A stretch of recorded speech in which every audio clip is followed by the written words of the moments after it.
Thessaly, there were two stations of the pilgrims, namely Larissa at the tomb of St. Achilles, and from the 9th century, the monastery, the Kelia.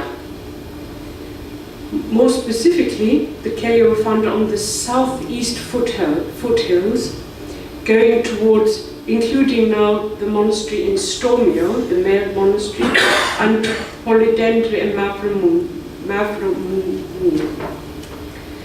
According to written sources, the excavations of monastic life can be observed from the 12th to the 14th century, even some to the 19th century.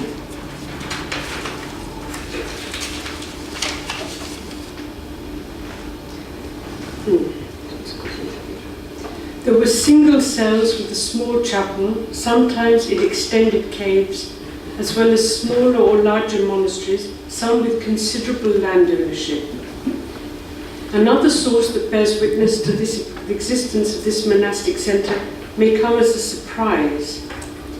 In a letter from Pope Innocent III of April 1209, forbids the Archbishop of Larissa, under threat of ecclesiastical punishment, to continue to bother the monasteries and their kelia with improper monetary levies. The bishoprics had Latin bishops after the Fourth Crusade in the time of the Latin occupation of Thessaly. The Latin occupation was replaced by the Turkish occupation from the 14th century. In the 16th century, testimony of two monks who visit the monastic settlement of Kisavos can be found again. St. David on Evia follows his spiritual father Akakios, who, quotes, sought to find a monastery more advanced in spiritual life than his own, first to Ossa, Kisavos, and then on to Olympus. So this brings us to the time and founder of our own monastery at St. Damianos. This is the entry for those who have visited the monastery. This is the entry to the modern monastery. He was martyred, St. Damianos was martyred in Larissa in 1568 because of his teaching of the observance of Christian Sunday. In the Islamic market town of Larissa, Christian Sunday wasn't popular. As a young man, he went to Mount Athos and became a monk in the monastery of Philotheon, after which he lived for 3 years with a hermit near the monastery of St. Domitius. There he experienced something like a new vocation, as his biography reports. A divine voice speaks to him, Damianos, you must not only seek what is good for you, but also the good of others. Thus begins for him a new period of his life. Damianos wanders through the villages and towns as a traveling preacher to teach the Christian population and strengthen their faith. He stayed in Anatolia, where he came for 18 years, and retreated to the hermitage, which is near the monastery. So I think I'll just skip over some of this, just so that you can see. First, during the renovation of the monastery, we see various finds that came to light that reach back to St. Damianos. First is the Antimension, this that comes onto the altar when you celebrate the Eucharist. This was discovered in the basement of the chapel of St. Demetrius, along with the bones of the monks. It mentions as acting bishop Josephus of Demetrius, which bears the year 7077 after the creation of the world, that is 1569. Only 1 year after the death of St. Damianos. I think we can now go on to, this is now the modern monastery that you know. And this is a painting depicting the monastery before its ruin. So a 2-story building you see, it's important to look at that now, because what we found when we came was this. Unfortunately, it was in a ruin. And this was taken a few years ago, before it got worse. This is the part facing the new monastery, and it's here that we now have an entry to the new monastery, to the old monastery. So this, it just got worse and worse. So if I just show you some of these photographs, you have an idea of just in what condition. This is the entrance. The entrance is still much the same, but looking a bit nicer now. This is now from the inside, we're starting. This is now the path leading up to the new monastery, to the old monastery. So now we have made it a bit easier for people to get to. In the summer, it's very nice. This is the church, as you might remember it. It was falling both sides. It was going, the walls were going right and left, and you can see this was very dramatic. It was the same on the other side.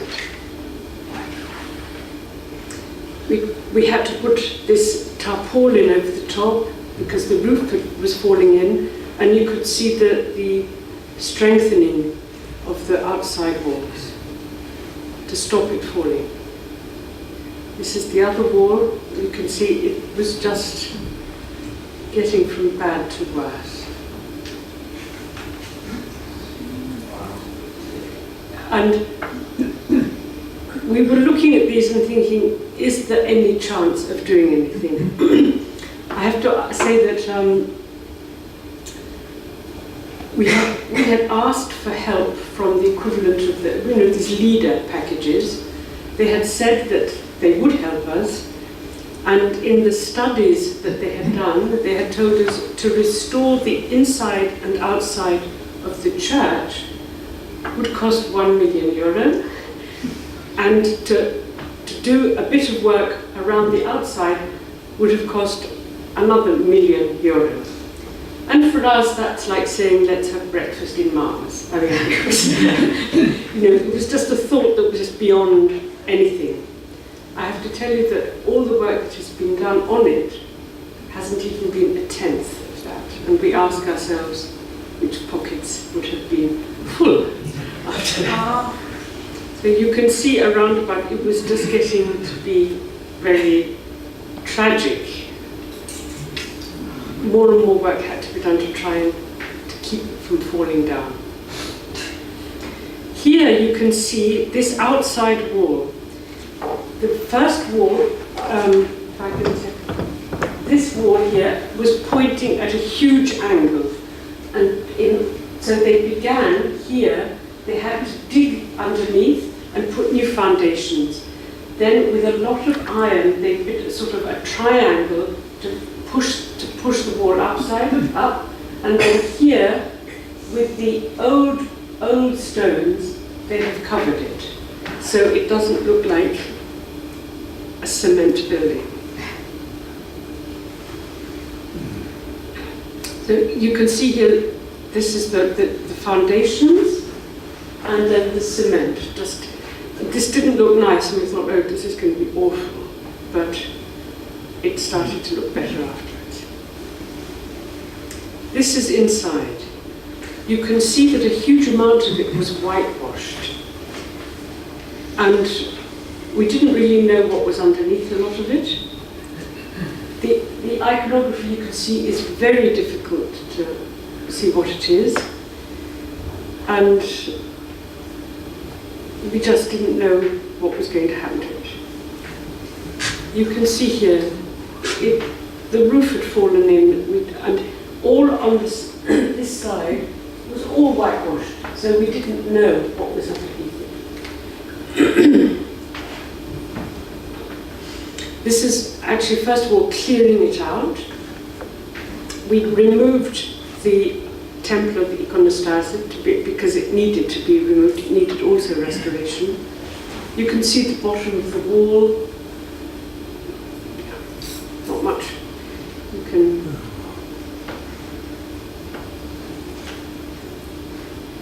It was very difficult to see how much you could, what you could see at all on it.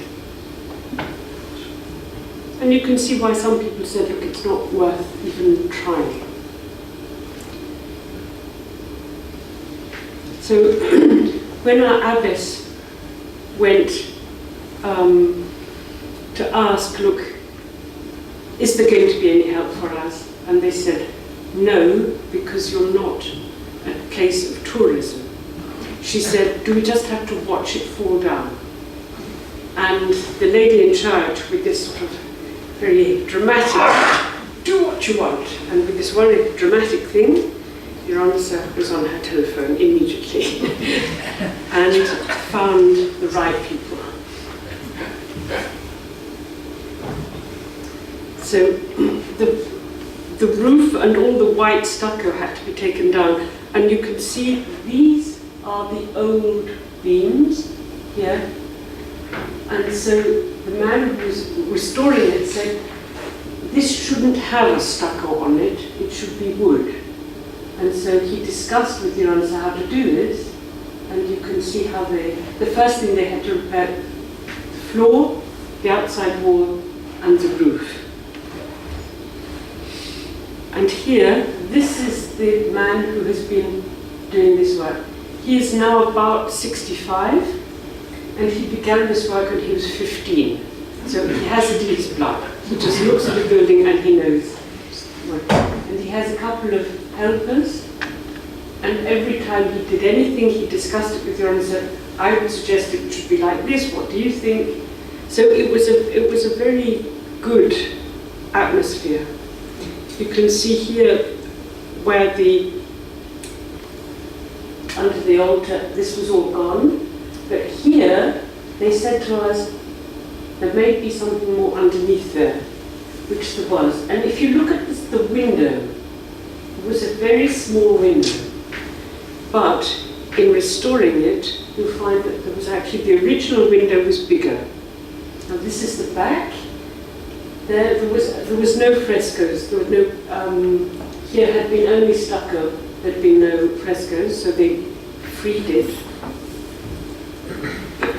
And you can see the various stages. You see all at the top here. We didn't know what was up there. So this was with the stasidia, the wooden seating. So we looked at that, we took photographs, and we've made an exact copy of that. Now in the wall, let me just go on to one further, you see these holes. Inside there were these, the pots for the acoustic. And so you find lots of these holes at the top, and so it has a very beautiful acoustic.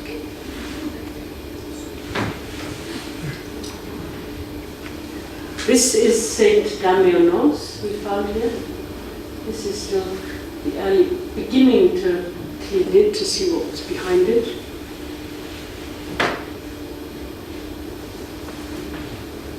So this is just at various stages of beginning to see what we could find. Here, this we found, oh God, it wasn't actually attached to the wall. There was a gap between the fresco and the wall.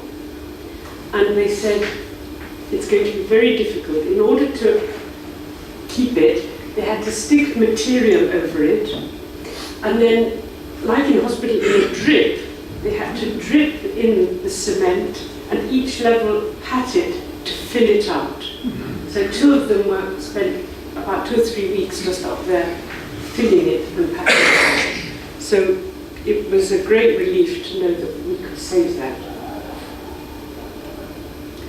So can you see this here is the earlier one, and working on it they found that the original window was bigger. And you can see here they freed more of it. And here, all here had been white, and here we hadn't known. I'm afraid a few of these pictures are not very clear. We need to get some more professional pictures. But here, on this row, we have something very interesting. Here the apostles were facing Christ, and here is Judas with a black halo facing the other way. We know that there is another depiction of Judas with a black halo in Novgorod, dating from the same time.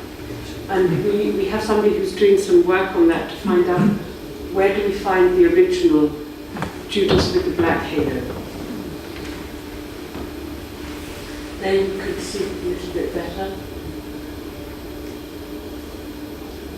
I don't know if you can see it. Is it very fuzzy? This Yes. Here is something very unusual. This is in the altar. This was all whitewashed. We didn't know what. And this is the I was hungry, you gave me to eat, I was thirsty. There are 5 of them, and these are very unusual depictions.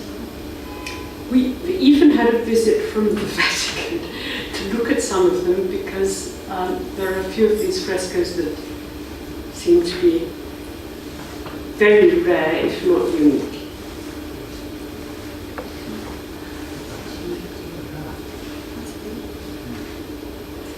So one of the things we're hoping to do at some stage maybe is to have some postcards and maybe even to have a book, to make a book from them, because with better photographs, these are sort of photos that we've managed to do. So all of this was white. We didn't know about any of this around here. This, you could see some of it. This is a very interesting one. This is the angel in the middle taking St. John the Baptist as a child and showing him